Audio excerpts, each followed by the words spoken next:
En las próximas elecciones de abril del próximo año, del 2026, regresará el Congreso bicameral después de que el 5 de abril del año 92 Alberto Fujimori disolviera el Parlamento anterior y se creara un Congreso unicameral.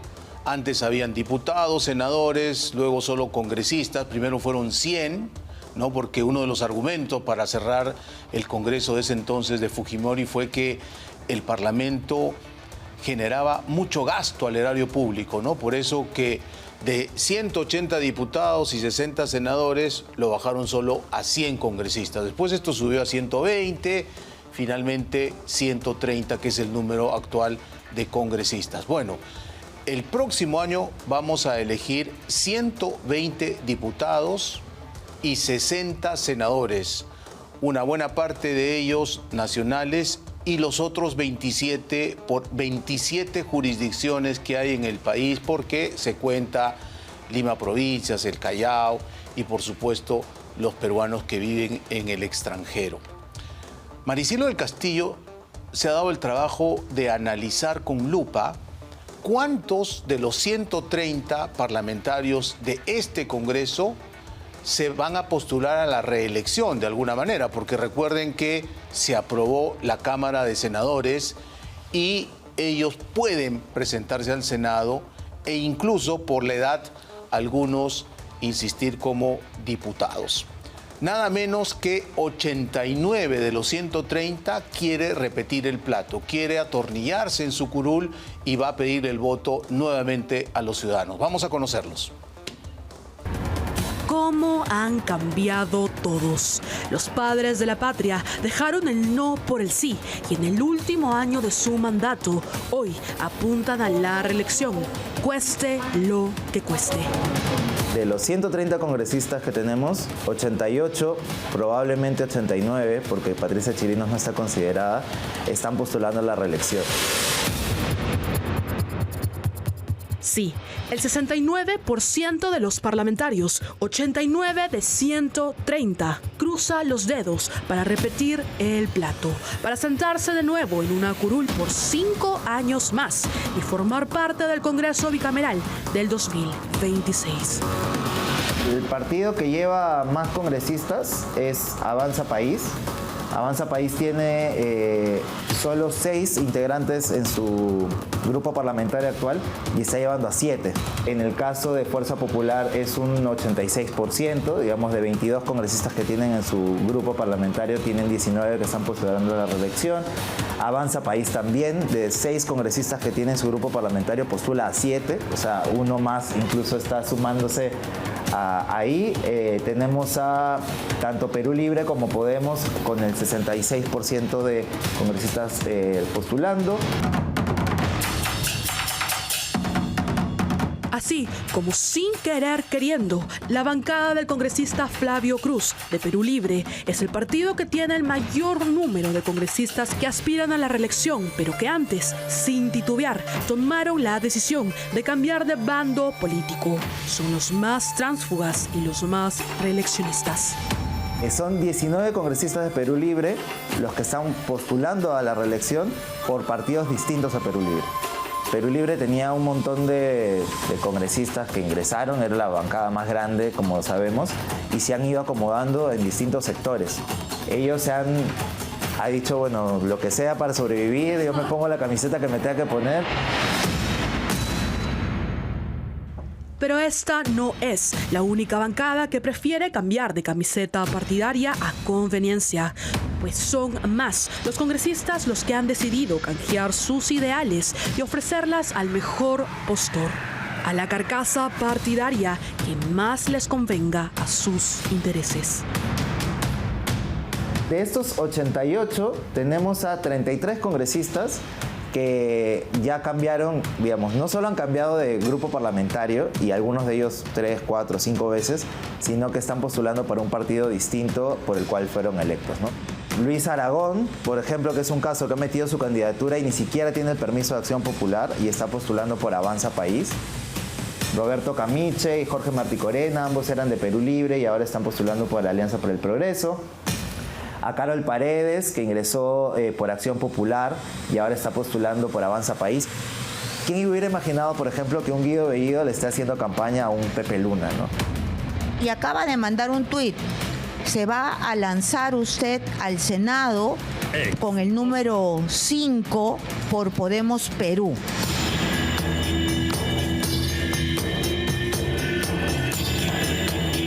En el juego todo vale. Es la premisa que siguen algunos congresistas, pues los reacomodos estratégicos han comenzado para obtener la mayor representación en el poder legislativo en el próximo lustro. Es una lección de incoherencia, ¿no? Porque en general creo que la reelección debería reevaluarse y estaría bien que se dé. Si no fuera porque muchos de estos congresistas se han matado durante años diciendo vayámonos todos, no deberíamos reelegirnos, estamos por estos no, en contra de la bicameralidad, pero finalmente terminan postulando, ¿no? Primero tienes que ponerte a estudiar. Estudia, trabaja, edúcate, infórmate. La gente que me escucha, me avergüenza este Congreso, a la prensa que nos ve. Me avergüenza este circo en el que nos hemos convertido. A nivel nacional, a pesar de todos los esfuerzos, las cifras parecen no estar del lado de los parlamentarios, pues la tasa de reelección congresal en el Perú no representa más del 10%, lo que advertiría resultados fuera de las expectativas de los postulantes. ¿Qué veíamos antes con algunos congresistas, ¿no? Que ellos mantenían desde el inicio de su vida política hasta el final, su vida en un partido, sus decisiones eran las mismas. Hay momentos en los que entiendo que uno puede cambiar de parecer por algún otro motivo muy concreto, pero que sean 88 de 130, que sean 33 que además lo hacen en partidos distintos. Podremos nuevamente estar a favor o en contra de algunos partidos, pero por ejemplo, Fuerza Popular demuestra que a la gente que lleva, la mayoría se mantiene. No solo tiene algún congresista que se cambió de bancada y que está postulando, pero en la mayoría de sus casos sí se mantienen con algún nivel de coherencia. Este es el escenario político. A 4 meses de elecciones, los congresistas, cortos ni perezosos, han comenzado a hacer campaña. Por los ingresos maravillosos que tienen en el Congreso, no, más allá de sus salarios, los bonos que reciben todo el tiempo y las joyerías que se reciben en el Congreso, creo que ya encontraron el negocio, ¿no? Negocio que les ha resultado bien gracias al voto que le dieron una parte de los electores. Un voto por el que hoy han comenzado a prometer nuevamente las mismas promesas que no pudieron cumplir hasta el día de hoy.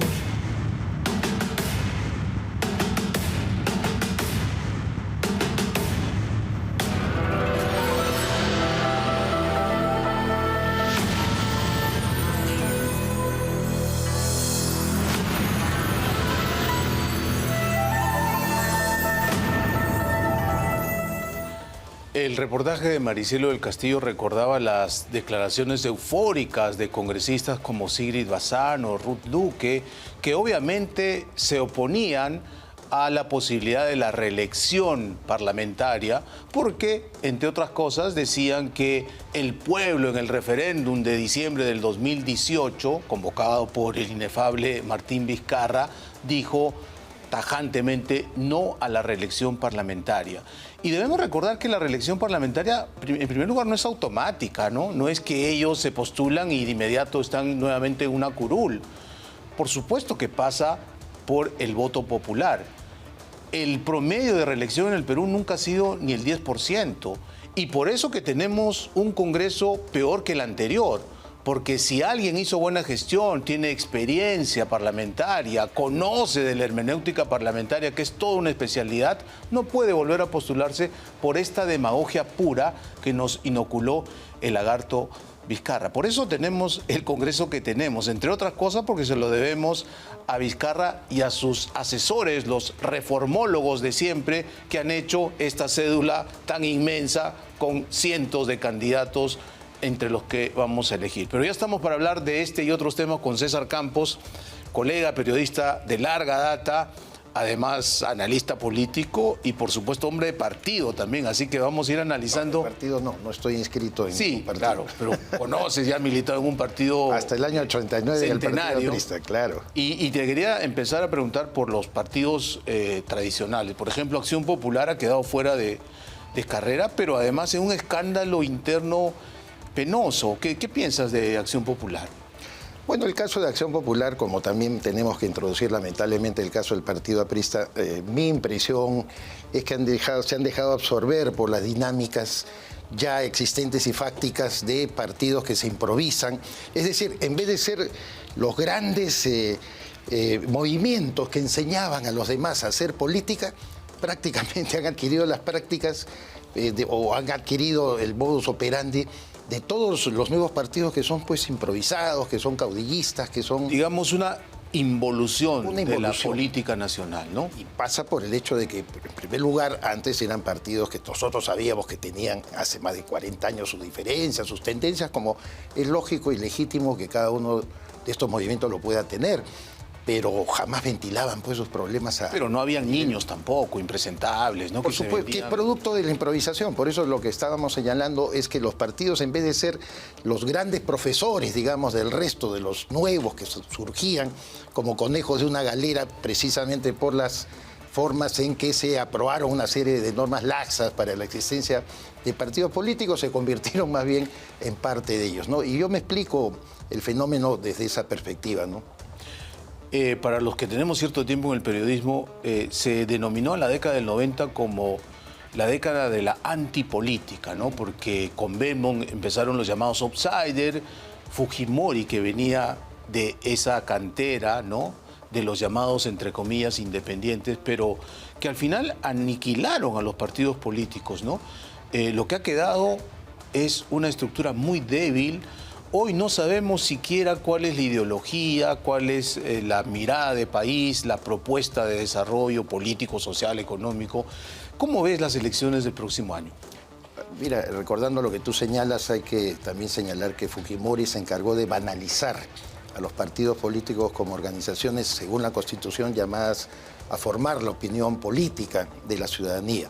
Es decir, para que sean escuelas, para que sean reductos donde las personas se preparaban para el ejercicio del poder. Él sale por Cambio 90, luego del autogolpe forma nueva mayoría, luego sí cumple, luego vamos vecino, y finalmente mucha gente se olvida que el año 2000 fundó Perú 2000, de ahí es donde vino después Perú 2006. La falsificación de firmas fue para Perú 2000, exactamente, ¿recuerdas? Perú 2000, o sea, y hizo una alianza de 5 partidos. Esa banalización lamentablemente ha quedado todavía, creo yo, en la conciencia nacional, y salvo el interregno en que Alan García con un partido aprista y viejo, pero él como caudillo, más que por el APRA, sale elegido. Entonces, lo que se vislumbra ahora es justamente el ahondamiento de esta crisis de representación política, ¿no? Porque lo que vamos a tener es algo muy parecido a lo que hemos vivido en los últimos años, Carlos. Es decir, un parlamento atomizado, por lo menos tendrán 6 o 7 representaciones. Ya sabemos que por una decisión del Tribunal Constitucional anterior incluso pueden cambiarse de camiseta rápidamente, o sea, al día siguiente que juramentan, dicen sí juro y están en otra agrupación. Es una cuestión de conciencia, le llaman, de conciencia, ¿no? Le llaman. Y eso, ¿qué tal conciencia? Ha destruido la esencia, creo yo, de los partidos. Entonces, esta crisis pues nos va a demostrar de que en efecto el sistema político electoral peruano está en su peor momento, y que por más que elijamos al Papa, a León XIV como presidente de la República, las cosas entraría muy débil además, César, porque vamos a elegir el Parlamento, en este caso ya bicameral, en abril, pero al presidente en junio. Exacto. Y ese presidente probablemente tenga una mini bancada.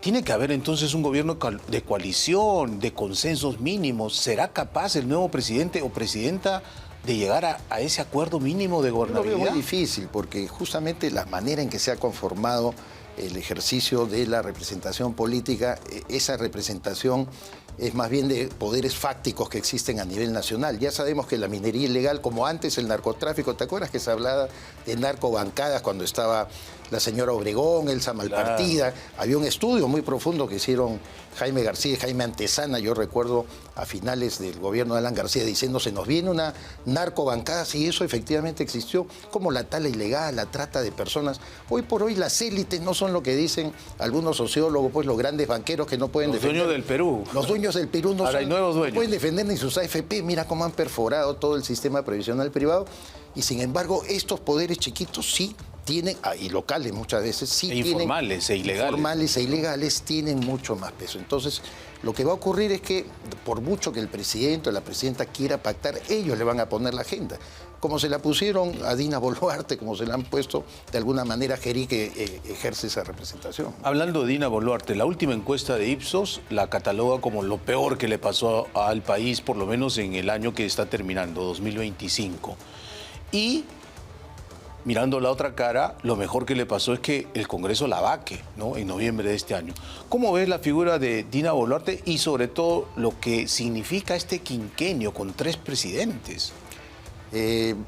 Lo bueno que tuvo digamos, la asunción de la señora Dina Boluarte como jefa de Estado del Perú es haber acabado con la pesadilla de Pedro Castillo, ¿no? Ese enorme error que tuvo el electorado nacional, en que, claro, por el sentimiento anti-establishment, yo no creo que haya sido por una vocación pro-izquierda o reformista socialista, no creo que eso pegue en la mayoría de la cabeza de la gente. El artículo de Carlos Meléndez, el último domingo del Comercio, te grafica lo mismo que ha pasado en Chile, ¿no, Boris? No es que ni la señora Jara es una expresión de la política, sino del cansancio que siente el pueblo peruano. Ni fachos ni comunachos. Exacto, ¿no? Ni comunachos, como él mismo señala. Y en el Perú tuvimos el acierto, de todas maneras, de propiciar un clima adecuado como para que Pedro Castillo y toda la mafia que lo rodeaba pudiera caer.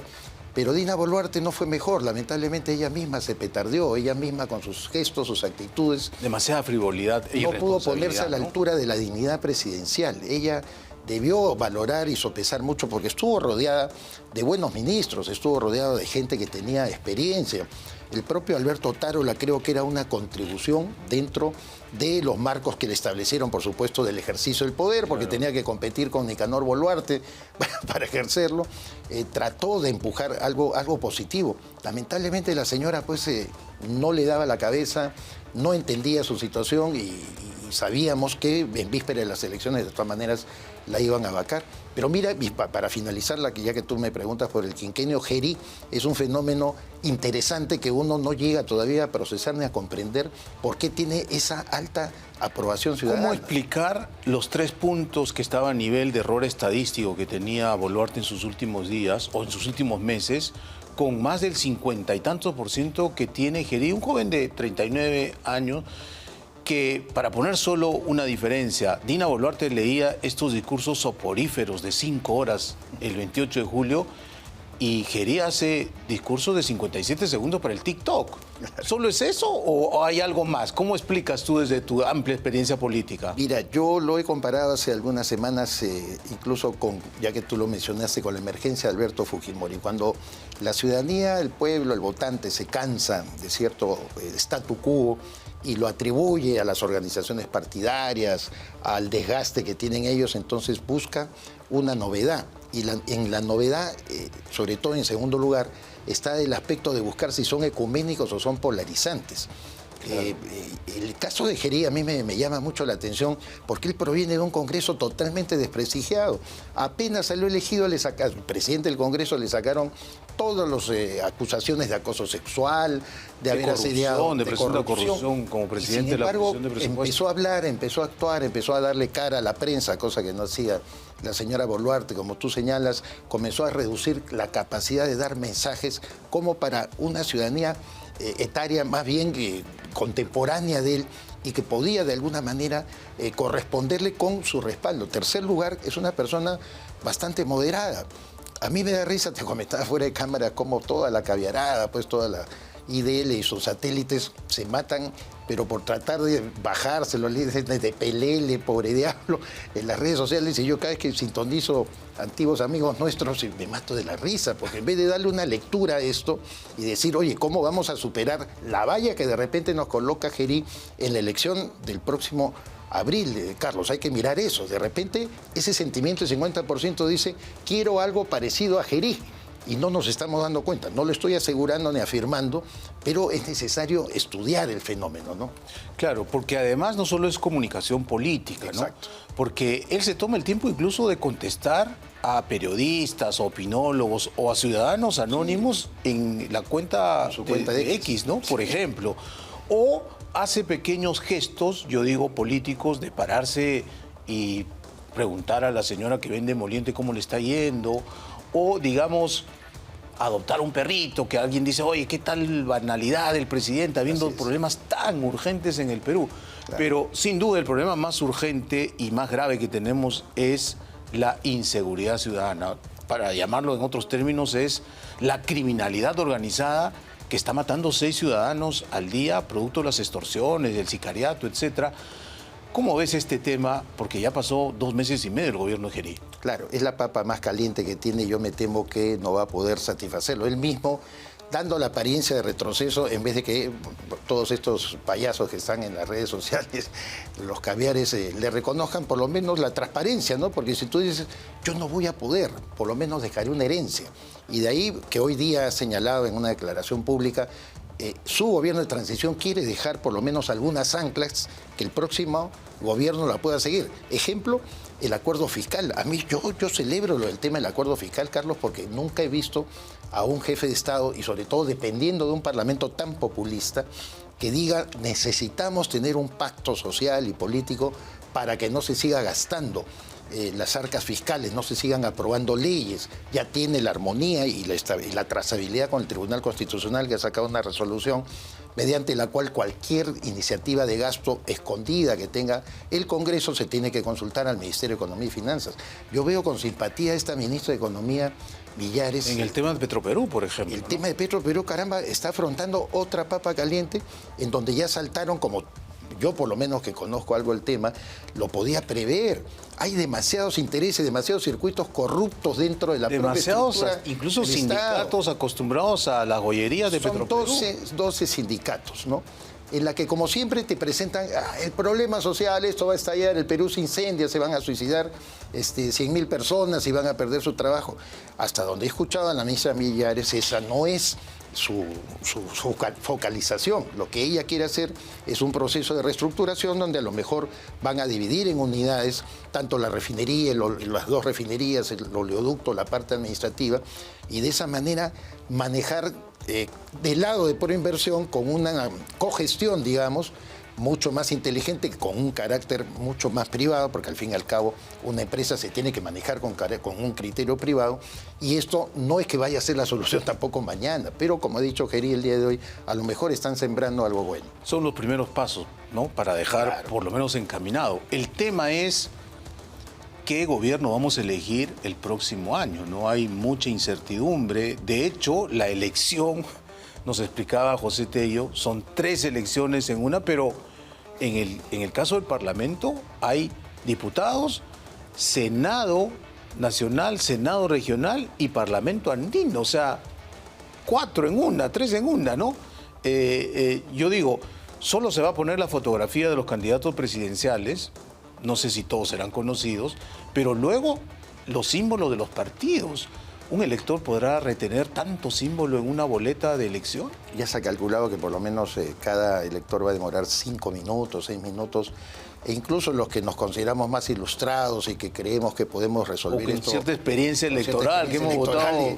No, va a ser una enorme confusión, y yo me temo que incluso me quedaré pues unos 2 minutos, 3 minutos con la cédula, y eso va a atrasar el proceso electoral definitivamente. No sé si los plazos que vaya a establecer la OMP serán los adecuados, van a tener a lo mejor que ampliar también el tiempo para que la gente pueda votar, porque verdaderamente esto es inédito además en el mundo, una cédula con 36 opciones y con toda las elecciones paralelas que hay que hacer al margen de la fórmula presidencial. Imagínate, no va a haber la posibilidad de hacer voto cruzado, ¿no? Como le doy acá la presidencia, pero no quiero darle el voto o el poder en el Parlamento. Eso es casi imposible, ¿no? Esto ha sido para mí premeditado, Carlos. Por eso te decía, desde que Fujimori banaliza a los partidos políticos y luego vienen los redentores, que dirán pues los propios apristas, accionpopulistas, que yo pensé que hubieran podido hacer una reforma. Sin embargo, se encontraron con compañeros de ruta que no querían eso, querían más bien llegar a esta situación. Y la reformología que hubo en el Perú, que ahora que hemos mencionado a Carlos Meléndez, ha sido uno de los que más ha combatido y advertido lo que se venía. Y el tiempo le está lamentablemente dando la razón. Le está dando enormemente la razón a Meléndez, que es el apestado por no ser de izquierda, no ser marxista, de origen marxista, ¿no? de la católica. Era el hombre más sensato que te decía, esto nos va a ocurrir. Vamos a llegar a un nivel de atomización de ofertas políticas donde elegir se va a convertir en una pesadilla. Ya es una pesadilla, incluso para nosotros, reitero, los que tenemos cierta experiencia, mirar o recordar, siquiera yo no puedo recordar, ni como analista político, todos los nombres de los candidatos, los aspirantes, no puedo seguirlos a uno por uno. No, y tú que has seguido de cerca las elecciones de los países vecinos, de la región, incluso de otros lares, yo creo que ni siquiera en un país del África subsahariana va a haber una elección con 36 candidatos presidenciales.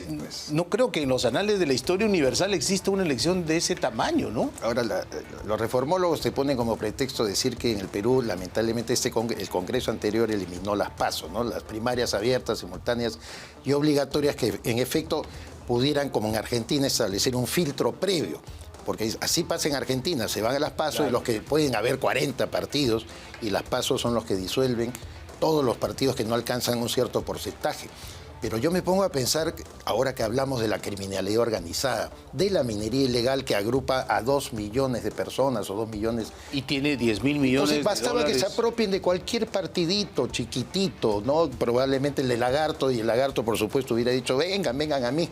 Y se inscribían ahí y en unas PASO ellos lograban incluso superar la valla muy solventemente. El país cruzado por una informalidad como la que tenemos, Carlos, me da la impresión que no puede soportar sistemas de esa naturaleza que se pueden aplicar en otras latitudes, pero no dentro del Perú. Lo que pasa es que los reformólogos, que siempre son invitados por la caviarada internacional a diferentes países, agarran, se copian, pues, ¿no? Antes decíamos con tijera y goma, ahora decimos copy-paste, ¿no? Las leyes que las aplican en una realidad totalmente diferente, ¿no? O sea, recuerda que el Perú tiene una economía informal de por lo menos 70%. Mira, ¿cómo haces eso? En el año 2001, 2002, cuando estaba Percy Medina en Transparencia, tenía la gentileza Percy de invitarme con varios periodistas, mira, Hugo Lombardi, te hablo de todos los antiguos colegas nuestros, Juan Paredes Castro, a opinar. Y yo recuerdo que Javier Descanseco, que en ese momento estaba presidiendo una comisión de intento de reforma, por eso decía, los redentores no tuvieron la capacidad ni la fuerza suficiente para poder establecer un estándar. Yo le decía eso a Descanseco, ¿no? Le digo, oye, la informalidad en el Perú atenta contra la organización partidaria. Claro. Penetran. Ya se había hablado mucho de la emergencia, por eso te digo, del narcotráfico, de los nuevos actores que están perturbando la vida. No son ciudadanos comunes y corrientes, son ciudadanos con intereses fácticos que quieren, además, en el Congreso aprobar leyes en su provecho. Ya lo han logrado. Y lo han logrado, por ejemplo, con el tema del reinfo. Eso es la expresión más clara del peso que tienen. Y lamentablemente es un tema que subsiste todavía. Por supuesto. Gracias, César, por la entrevista. El tiempo siempre es tirano en televisión, claro, pero sí, te esperamos para la próxima. Feliz año para ti. Vamos a hacer, igual manera, feliz 2026. Hacemos una pequeña pausa comercial y regresamos con lo último de Contracorriente.